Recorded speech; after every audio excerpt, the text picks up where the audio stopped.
Hello, good morning বন্ধুরা, কেমন আছো? আশা করছি সবাই ভালো আছে। আজকে কী করবো? একটা আবারও আজকে করবো বেগুন দিয়ে। আমি কিন্তু বেগুন সর্ষে বাটা দিয়ে আজকে করবো বেগুন দিয়ে। আর এটা হচ্ছে উচ্ছে আলু ভাজা করবো। আর ছেলের জন্য করবো ডিমের মামলেট দিয়ে আলু দিয়ে ঝোল। তো দেখতে দেখো বন্ধুরা কী কী রান্না করছি।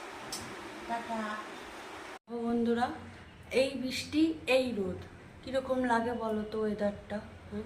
আর এই দেখো ইলিশ মাছটা কালকে ফ্রিজে রেখেছিলাম, সেটা বেগুন দিয়ে ঝোল করে দেবো। এই যে বেগুন আলু হচ্ছে ভাজা, আর এই ডিমের অমলেটের ঝোল করে দেবো।